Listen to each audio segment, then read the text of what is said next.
Bismillahirrahmanirrahim. Assalamualaikum warahmatullahi wabarakatuh. Baiklah, pertemuan kali ini kita mempelajari mata pelajaran ilmu tafsir. Bab pertama mengenai kekuasaan Allah. Bab pertama bahasan mengenai kebesaran dan kekuasaan Allah Subhanahu wa taala. Surat yang pertama yang kita bahas yaitu Quran surat An-Nahl ayat 65 sampai 70. Inilah Bapak bacakan. Wallahu anzala minas samaa'i ma'an fa ahya bihil arda ba'da mautiha. Inna fi dzalika laayatan liqaumin yasma'un. Dan Allah menurunkan air hujan dari langit dan dengan air itu hidupkannya bumi yang tadinya sudah mati. Sungguh pada yang demikian itu benar-benar terdapat tanda-tanda kebesaran Allah bagi orang-orang yang mendengarkannya atau mempelajarinya. Kita penggal ayat itu satu persatu. Wallahu anzala salah. Ini An-Nahl ayat 65. Wallahu anzala, dan Allah menurunkan minas samai dari langit ma'an air fa ahya, maka dia hidupkan. Ahya itu hidup. Bihi, dengannya apa tadi? Dengannya bumi. Fil ardi, bihil ard, fa ahya bihil arda ba'da mautiha, setelah matinya. Jadi, dan Allah menurunkan dari langit air, maka dia hidupkan dengannya bumi setelah matinya. Setelah matinya bumi. Sesungguhnya, penekanan di sini, inna fi dzalika laayah. Sesungguhnya pada yang demikian terdapat tanda, li ayati liqaumi yasma'un, bagi kaum yang mempelajarinya atau yang mendengarnya. Sama itu mendengarkan. Ini kalau secara tekstual artinya itu mempelajari, mendengarkannya. Nah, bagaimana tafsirnya? Perhatikan di buku tafsir halaman, buku pegangan kalian ya, halaman 8. Ayat tersebut telah menguraikan beberapa bukti kebesaran dan kekuasaan Allah dari penciptanya yang ada di bumi dan di langit, di mana setiap penciptaannya itu memiliki hubungan yang saling memerlukan antara satu dengan lainnya. Hal ini membuktikan bahwa Allah telah menghendaki fungsi dari setiap ciptaannya. Pasti ada kesamaan dan perbedaannya. Nah, jadi dia menurunkan air dari langit, Allah, melalui malaikat Mikail, malaikat penyampai rezeki. Bayangkan jika tidak ada hujan, bagaimana tanaman-tanaman itu bisa hidup, bagaimana hewan ternak itu bisa minum.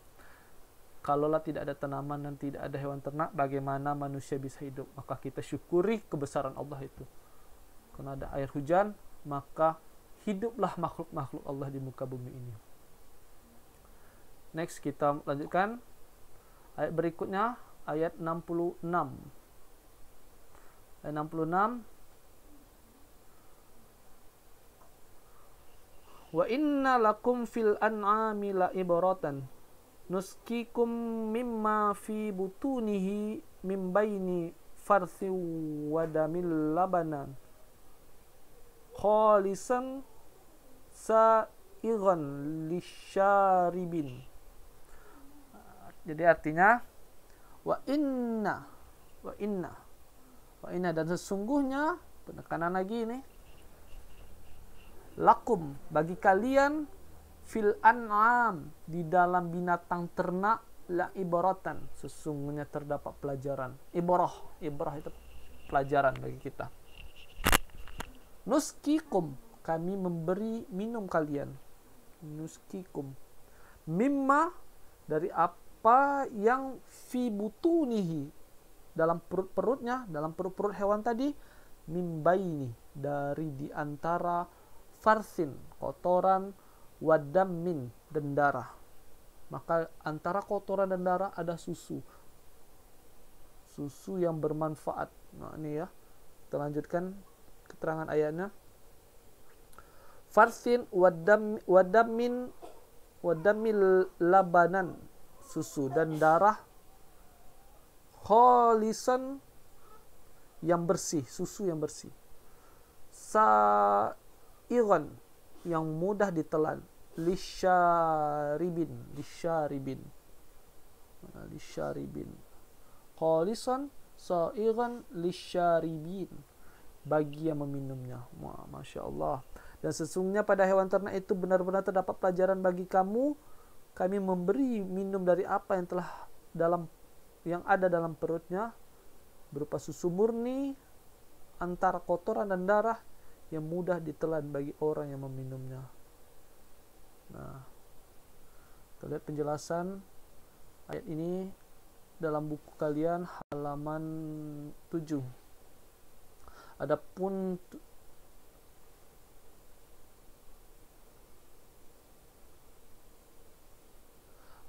tujuan dari bukti-bukti kebesarannya itu hakikatnya memberi peluang kepada manusia untuk menggali potensi akal secara maksimal.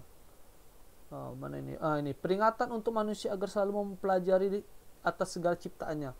Allah juga menggambarkan bahwa dari dalam perut binatang ternak terdapat cairan susu yang bergizi dan menyehatkan siapa saja yang mengkonsumsinya. Padahal di sekitar perut binatang itu terdapat pula bagian yang menampung kotoran dan najis. Selanjutnya, dia juga menerangkan bahwa buah kurma dan anggur merupakan rezeki yang baik dan dapat pula dijadikan minuman yang memabukkan. Nah, mengenai buah kurma dan anggur ini, itu di ayat berikutnya itu. Nah, jadi di ayat ini, ayat 66 ini, kebesaran Allah yang dapat kita tangkap, yaitu Allah menciptakan susu dari perut hewan. Bayangkan, adanya susu itu di antara kotoran dan darah hewan. Maka terciptalah susu yang baik untuk diri manusia. Nah, banyak mengandung kalsium.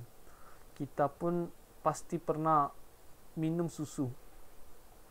Itu susu dari hewan, bisa dari hewan ternak, bisa dari sapi, dari kambing, bahkan ada juga susu unta. Jadi susu itu baik untuk manusia, diciptakan Allah untuk manusia. Dengan susu itu maka pelajaran yang kita ambil bahwa Allah menciptakan satu nilai gizi untuk makhluknya. Salah satunya itu manusia. Nah, lanjut lagi kita bahas An-Nahl ayat 67. An-Nahl 67.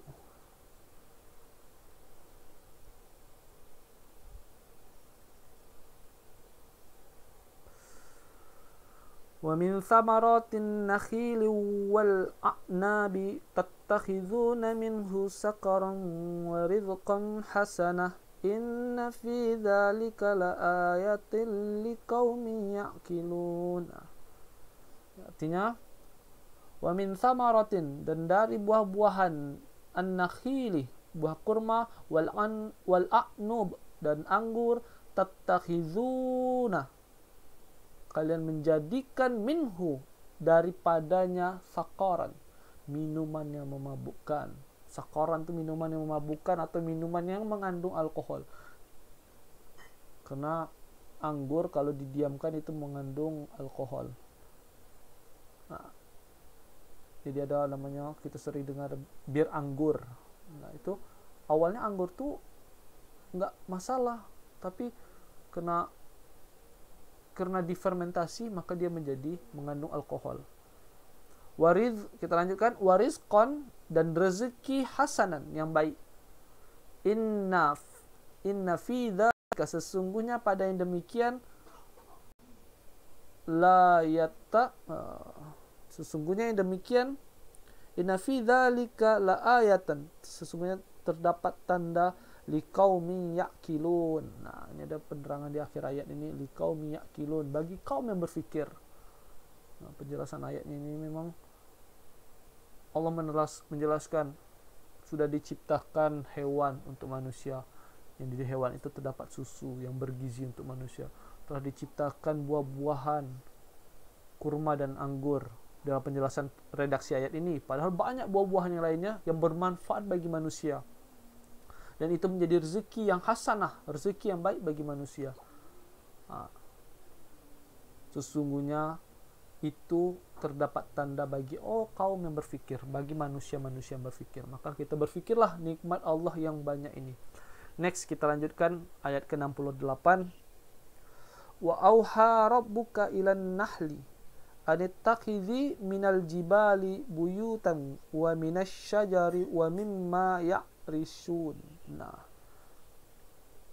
artinya wa auha, dan telah mengilhamkan atau memberi petunjuk Rabbuka, Tuhanmu, kepada lebah, ilan nahli, kepada lebah, anittakhidhi, hendaklah menjadikan, min, dari jibal, gunung-gunung, jibali buyutan, atau rumah-rumah, wa minas sajari, wa minas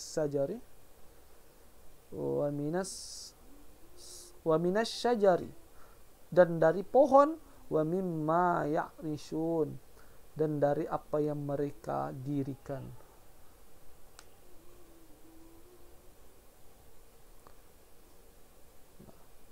Jadi Allah memberi petunjuk kepada lebah untuk mendirikan rumah-rumahnya di gunung, atau di rumah-rumah, atau dari pohon-pohon, dari apa yang didirikannya. Lanjutan ayatnya di ayat 69. Thumma kuli min kulli thamarati fasluki subulan rabbiki dhululan yakhruju min butuniha sarabun mukhtalifun alwanuh fihi shifa'un linnas inna fi dhalika laayatan liqaumin yatafakkarun. Nah, ini panjang redaksi ayat ke-69. Summa kulli, sesungguhnya makanlah, min kulli, dari tiap-tiap samarati, buah-buahan. Faslu, maka tumpuhlah, subulan, jalan-jalan. Ini ayat menjelaskan mengenai lebah. Rabbiki, Tuhanmu, dzululan. Dzululan, mana ini dzululan? Dzululan yang telah dimudahkan. Yakhruju min butuniha, keluar dari perutnya, syarabun, minuman, mukhtalifun, bermacam-macam warna. Apa tadi itu minuman yang bermacam-macam warna? Yaitu madu. Fihi shifa'ul linnas, di dalamnya itu terdapat obat bagi linnas, bagi sebagian, bagi manusia, dari sebagian manusia, dari bagi manusia. Fihi shifa'un linnas, di dalamnya tu terdapat syifa. Syifa itu obat. Linnas, bagi manusia. Ini penjelasan lagi di ujung redaksi ayatnya. Inna fi dzalika laayatil liqaumin yatafakkarun. Sesungguhnya pada demikian, sesungguh terdapat tanda bagi kaum yatafakkarun, kaum yang memikirkannya. Nah, apakah kita tidak mensyukurinya? Afala ta'qilun. Apakah kita tidak memikirkannya? Maka nikmat mana lagi yang kita dustakan? Itu kalau dalam surah Ar-Rahman tu, fabi ayyi ala'i rabbikuma tukadziban.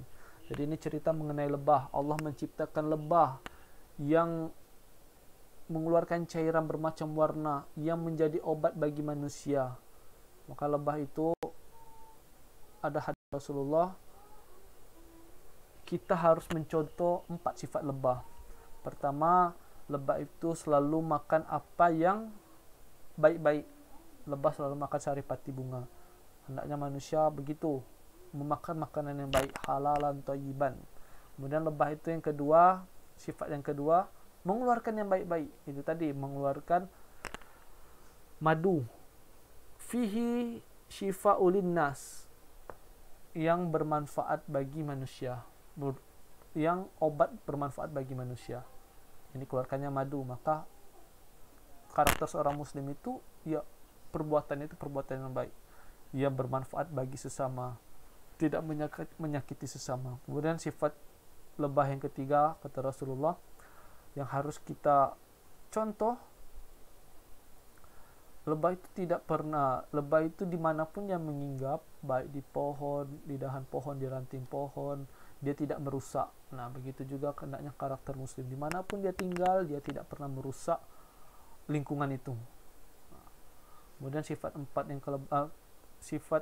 keempat dari sifat lebah yang patut dicontoh seorang muslim, lebah itu tidak pernah mengganggu, tapi kalau dia sudah diganggu, maka dia kejar sampai dapat yang mengganggunya.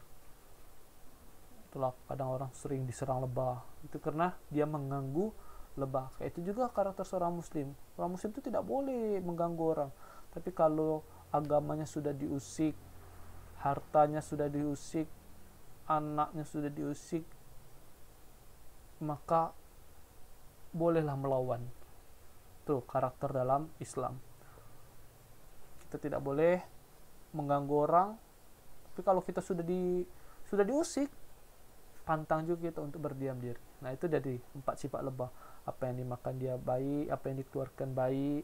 Kemudian yang ketiga, dimanapun dia hinggap, dia tidak pernah merusak. Dan yang keempat, dia tidak pernah mengganggu orang lain. Tapi apabila dia diganggu, maka dia akan mempertahankan diri. Nah, itu 4 sifat lebah.